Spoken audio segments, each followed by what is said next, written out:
Good morning. It is just after 9:30 on Inauguration Day. I'm looking at Kamala Harris. The inauguration ceremony is over. Kamala Harris looks stunning as always. Michelle Obama's hair was just on point. Just to see those two women together in the same space is just like everything to me. And I'm not gonna lie, I am so relieved to know that we have a new president in office. I know that no president is perfect, but I have so much more hope going forward. There is a lot of work that needs to be done, but there was a definite need for a change in leadership in this country, and I'm thankful that that day has come.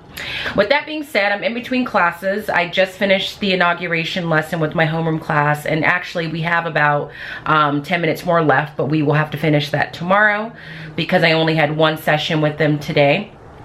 And I'm just getting ready for my switch class that starts in about 15 minutes. We will probably get through everything because I have one hour session with them and then another 50-minute session. So we will definitely get through everything today. And I'm just enjoying a cup of coffee in my new mug that a parent gave me. It says caffeinated and educate. It's a Ray Dunn mug. I was very anti-Ray Dunn for a while, and I still am. I don't necessarily buy myself stuff from that line. I have one thing, maybe two, that I put in my classroom, but that's my limit. But I do love that mug. So I thought I would show you what I have planned for this day, and then I'll try and take some footage of me actually teaching it with my class and let you know how that goes. So we are taking a pause on the district assessment for right now, and I'm very happy about that because I was getting worn out with that myself. So I created obviously a slides presentation using, once again, Slides Ago. So this is just a template that I found. I think I typed in America to see what I would get. And so it's just titled Inauguration Day and the First 100 Days. What happens on Inauguration Day and why do we care about the first 100 days?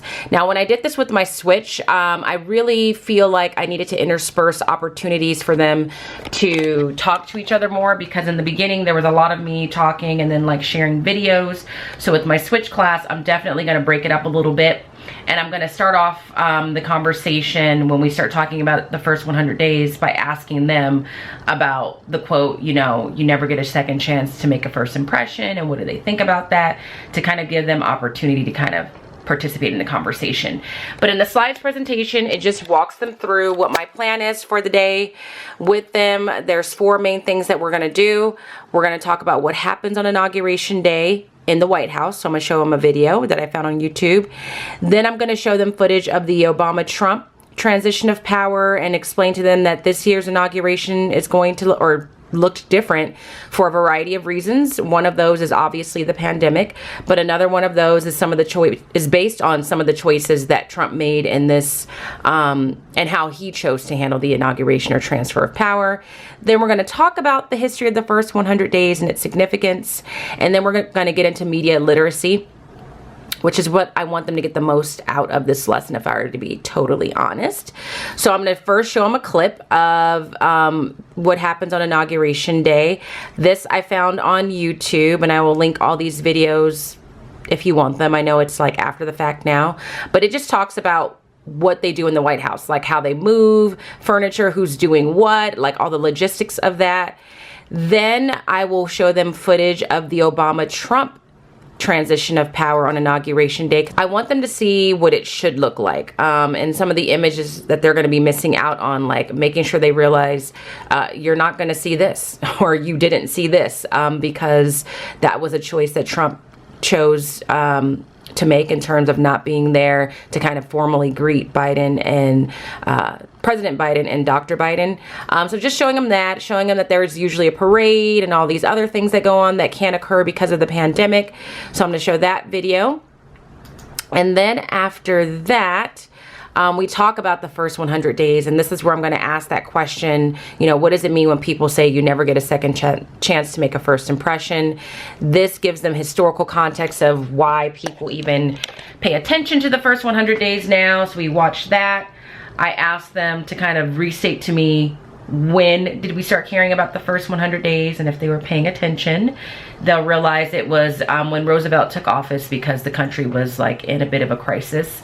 And in my homeroom class, a lot of them didn't really think that it was a good idea well, no, I take that back. In the beginning, they were kind of on the fence as to whether or not judging a president on his first 100 days was fair. But then when I asked them, okay, let's put it in terms that you can relate to. Let's say you're applying to college. Should college admissions accept you based on your first 100 days of high school? And then their opinions became much more solidified and clear, but there was still debate. And it was just interesting for them to kind of think about it that way. Then we're going to go on to the part about media literacy and fake news. So we're going to talk about like the term fake news, and that it's a term that's relatively new and came up over the past 4 years. And Vocabulary has this really good video that is titled Fake News, and it talks about things like sourcing, confirmation bias, when looking at news and when consuming information. And so I just played that. There is no assignment attached to it. So we look at that first, and then they are shown 2 media clips that are both talking about Trump's first 100 days in office. One is from Fox News, which represents like the right perspective. One is from The Guardian that represents the left perspective. And they are instructed to take notes as they watch each.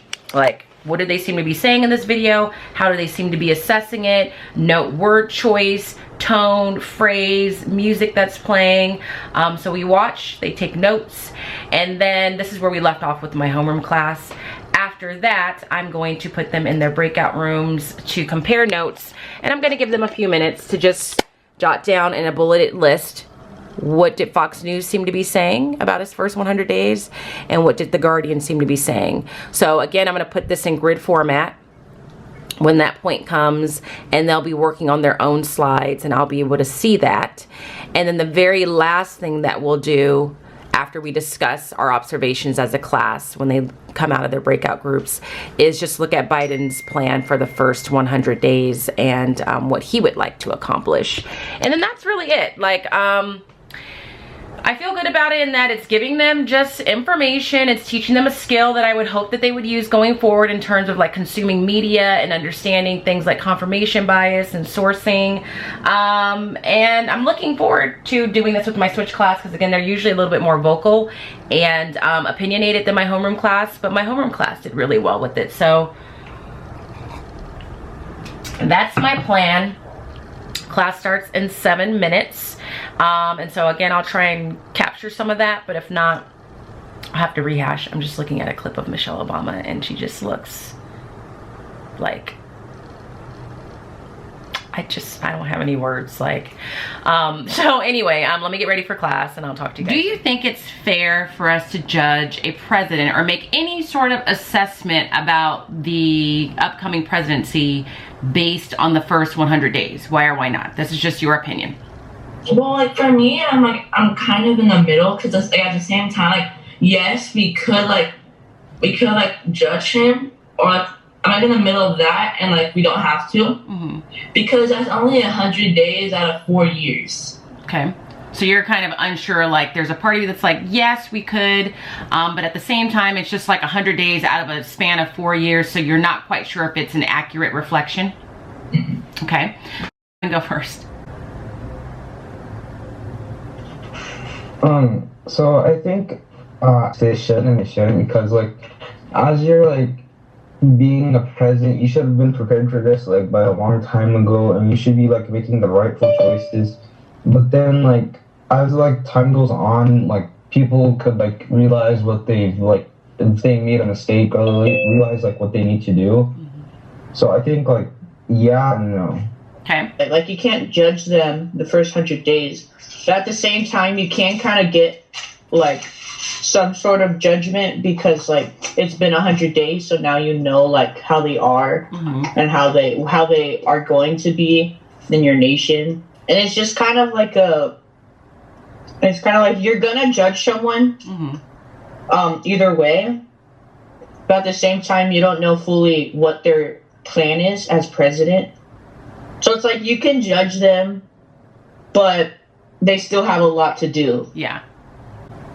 Fair. And then, in my opinion, I think before they even like go into inauguration, we already have like this concept of what we think of the presidency while he was doing his campaign.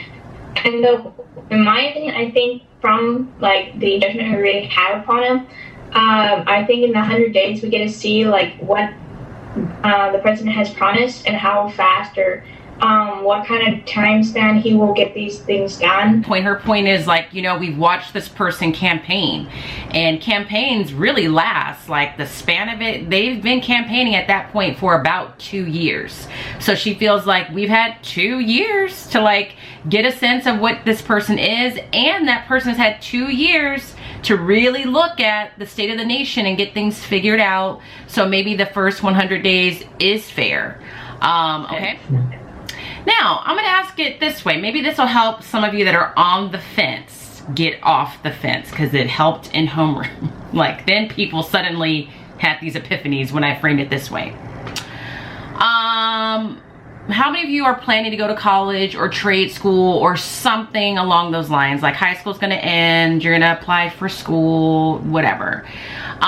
Do you think it would be fair for college admissions to say, we just want to see your first 100 days of high school, and based on your first 100 days of high school, we're going to decide whether or not we should admit you? I mean, because when you go to, I mean, when you are in middle school, like, you know you're going to high school right now, and you know, because you just raised your hand, that your intention is to go to college, so you should be entering high school with the mindset those first 100 days that I'm going to get this done.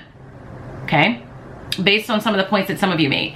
Do you think that would be fair, that college admissions was just purely based on your first 100 days of high school?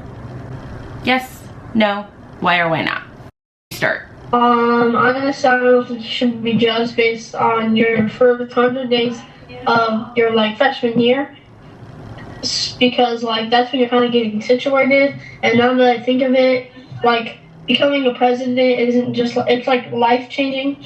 So I feel like they should give you more time in that full, and look at like what you've done over the 4 years, not just like 100 days. So yeah, that kind of took me off the fence, and now I think that you shouldn't really be judged on 100 days. Okay, so this is kind of like my thing with it. For like, because there's 4 years in high school. For like the first 3 years, no, you should not be judged. For the first 3 years? You should not. Like for the first like 100, for like the first 100 days, I mean. Oh, like, not 3 years. You see fake news drop straight into the trash. Extra, extra, check out the news, but be sure what you choose is verifiable and true. There's biased news and misinformation, while some news is pure fabrication. Extra, extra. They are now in their breakout rooms. We have about 9 minutes of class left, and we're going to be cutting it really close. I thought we would have a lot more time, but again, this class is a lot more opinionated and a lot more vocal, so we tend to discuss things a little bit longer than in my homeroom class. So they're in their breakout rooms right now, just jotting down and sharing their notes and observations as to what they saw with the 2 news clips that I played that focus on Trump's first 100 days. So this group right here is just talking about The Guardian first, it looks like, and they're saying that they showed negative quotes from Trump. This group is focusing on Fox News, and they're saying that they were reversing he was reversing the negative effects of Obama. That was definitely something that was said, that the first 100 days were unfair. So far it looks like they picked up on some of the things that I hoped that they would pick up from those 2 videos. So I gave them 6 minutes in their group and told them it was just going to be like a very casual conversation, nothing to stress about, and then they're going to come out and we're going to share whole group.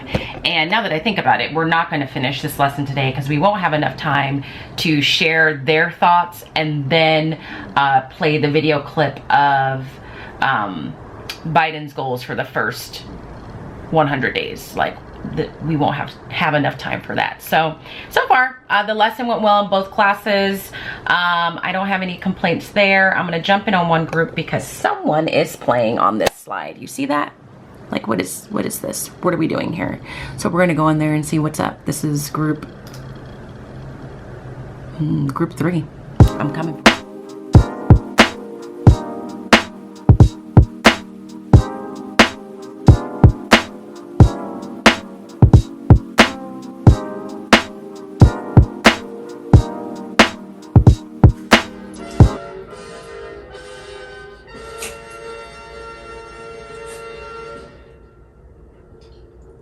Ladies and gentlemen, the Vice President-elect of the United States, Kamala Debbie Harris, and Mr. Douglas Imhoff.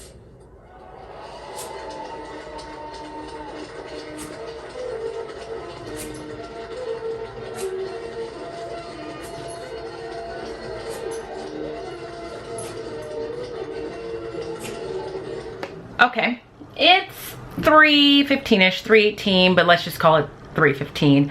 I just finished eating my salad, my lunch. I am currently watching the inauguration because I couldn't watch it live, obviously, because I was teaching. So Kamala was just sworn in, and responding to emails and doing a couple of things to get ready. But I wanted to wrap up the vlog in relationship to the lesson today.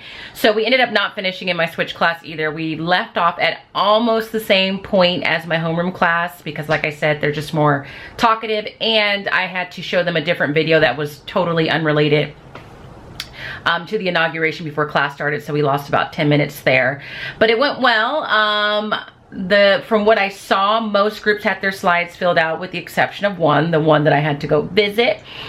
They had nothing down. And so we had to talk about why they had nothing down. But what I saw and just skimmed, like they were on the right track. So tomorrow we're gonna just share out whole group, like I said, and then talk about Biden's plan. All in all, I'm just glad that the inauguration went off without a hitch. And but I also am glad that I played it safe because it wasn't really a worry that I had to have.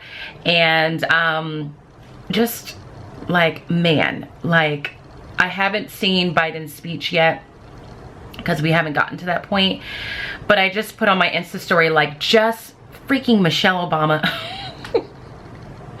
Like, just the Obamas in general. I just love them as a couple. You know, I just, what they represent, what they were able to show the general American public, and I just am speechless every time I try and describe it. Like, just when I saw her and just how she looked and how her presence came through the screen, like her hair was on point, her outfit was on point, like she's just a beautiful woman inside and out, and just the strength and power that she projects when she's in a room is just something that I really appreciate. And I appreciate the fact that she has a husband that loves that and appreciates that and values that. And then Kamala just being beautiful as ever in the blue, and then just seeing the two of them together and what they represent and what they have shown is just amazing. And I was just saying on my Insta story, like, it is such a significant thing to see. Like, and even when I was watching on screen, like, I don't know if we can call it a parade, but there was a point where she was walking down the streets with her family, and she was holding, I don't know if it was a niece or a relative of hers, but it was like a little black girl. Like, even that, that is significant, that there's a family that has people of color in their family, and they're in this moment in history. So, you know what? The people that don't like Michelle and Kamala, I mean, you almost can't be mad at them, because I would be mad too. When you're looking at two astoundingly beautiful women who aren't just beautiful on the outside, but as well as on the inside, and they're smart and they're intelligent and they're just getting stuff done, haters gonna hate. So I'm gonna finish watching that, and I have another meeting. I had a meeting after one class with a parent and my teammate and a support staff, and then I have another meeting at 4 o'clock for leadership. And then I need to try and get some grading done today. I didn't do any yesterday because I was getting everything ready for today. So I need to work on some of that. So I'm gonna go ahead and end the vlog here for the day. Today was definitely better than yesterday. Waking up in the morning is always rough, but I worked out, reminded myself that it was inauguration day, and then I had this lesson plan that I was looking forward to seeing how it played out. So if you liked the video, give it a thumbs up. If you would like to leave a comment, make sure you do so. If you're not subscribed, go ahead and subscribe. If you're not on Instagram following me, make sure you do that there. I also am pretty active there with stories and posts, and I would love to interact with you over there as well. But yeah, that's it. I hope that you are well. If you are not well, be well, and I will see you guys tomorrow. See you then.